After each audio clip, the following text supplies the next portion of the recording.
Bonjour, bienvenue dans les capsules financières de Catherine et Vincent.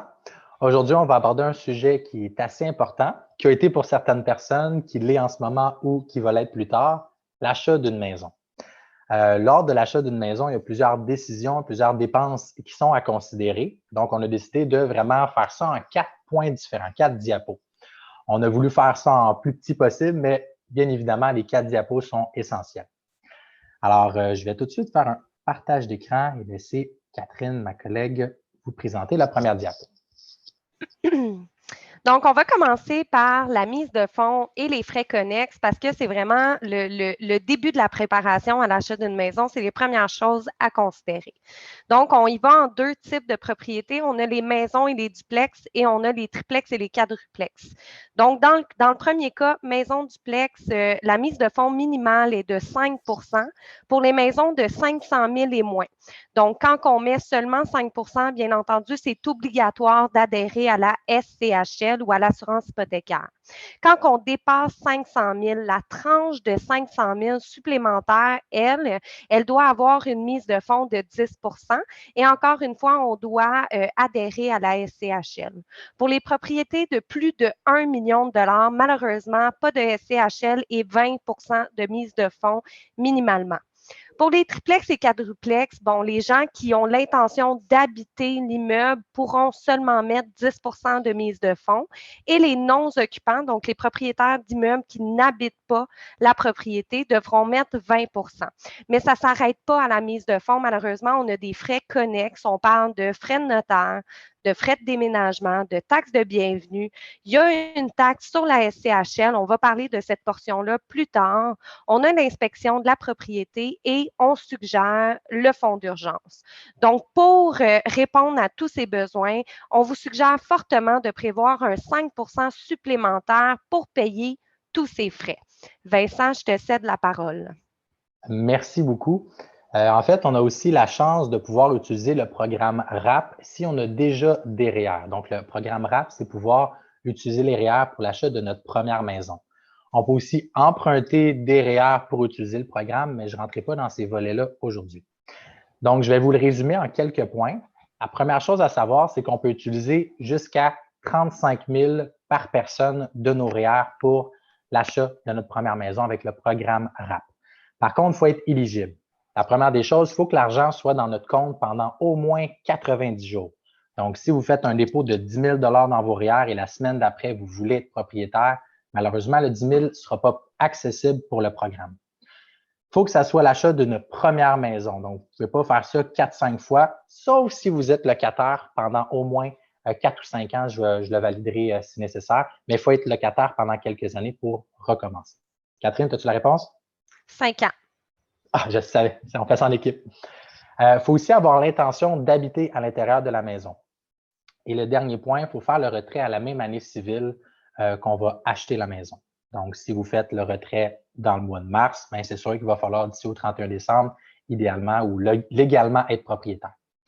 Le remboursement au REER. Donc, une fois qu'on utilise les REER pour l'achat de notre maison, après ça, il faut se le rembourser à nous-mêmes. Il faut remettre l'argent dans nos REER.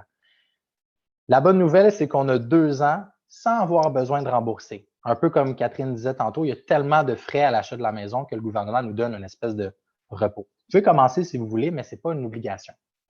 Par la suite, on doit rembourser 1/15 pendant 15 ans. Je donne un exemple simple. Vous rappez 30 000, vous allez donc devoir mettre 2 000 dans vos REER par année. Si malheureusement, vous ne pouvez pas contribuer une année ou plusieurs années d'affilée, le 2 000 se rajoute à votre revenu imposable, donc vous allez payer de l'impôt que vous avez bénéficié lors de la contribution au début. C'est tout. Ça ne change pas votre code de crédit, mettons. Deuxième point important, les taxes de bienvenue. Donc, lorsqu'on achète une maison, il y a plusieurs frais, mais il y a principalement la taxe de bienvenue. C'est une somme qu'on doit payer, qui n'est pas déductible, qui ne change pas la valeur de notre maison pour pouvoir avoir la maison. C'est une somme qui s'en va à la ville. Ça fonctionne par palier. Donc là, je vais vous parler du calcul 2021 au Québec. Je vais même utiliser les exemples de ma ville, Audubon Park. Donc, c'est du cas par cas, bien entendu, mais c'est une belle ville, alors j'aime bien l'utiliser. La première tranche, donc tout ce qui est l'hypothèque, la valeur de la maison entre 0 et 52 800, c'est 0,5 qu'on doit payer en taxes de bienvenue. Deuxième tranche de 52 800 à 1 bien sûr, à 264 000. C'est rendu à 1 Et par la suite, on parle de 1,5 Donc, plus que la maison est grosse, plus que le pourcentage est important.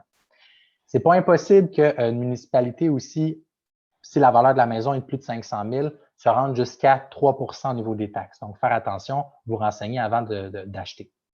J'ai donné, oui, chaque ville a des taux spécifiques, là, bien entendu, mais de manière générale, c'est pas mal ça.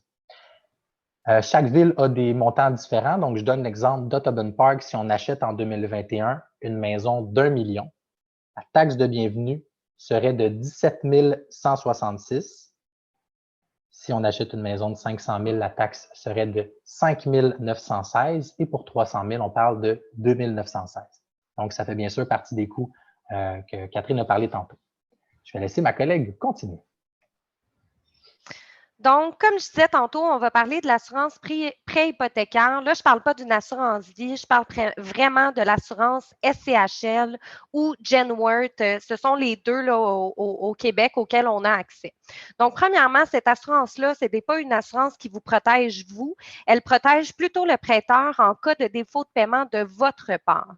Si la mise de fonds est de moins de 20 du prix d'achat de votre maison, vous devez obligatoirement obtenir l'assurance préhypothécaire.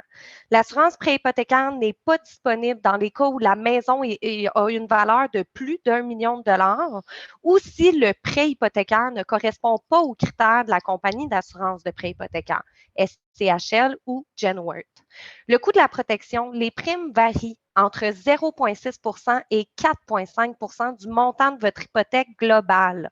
On ajoute, vous avez deux choix en fait, là, soit vous ajoutez ce montant-là à votre prêt hypothécaire ou vous le versez en montant forfaitaire. L'Ontario, le Manitoba et le Québec imposent une taxe sur le montant que la SCHL prête. Donc, c'est pour ça que je disais tantôt que c'est important de prévoir un 5 supplémentaire pour tous les frais qu'on a mentionnés. On va vous laisser dans le descriptif là, de la vidéo des liens qui vont pouvoir vous guider dans le processus. Mais bien entendu, on pense qu'un conseiller en sécurité financière peut vraiment avoir une valeur ajoutée dans tout le processus. On est capable d'être le centre de tous les différentes personnes avec qui vous allez travailler dans ce projet-là. Donc, c'est tout pour aujourd'hui. On vous remercie infiniment d'avoir été présent. On aimerait que vous partagiez notre vidéo, que vous aimiez ou que vous vous abonniez à notre chaîne YouTube. Merci beaucoup. Bonne journée. Bonne journée.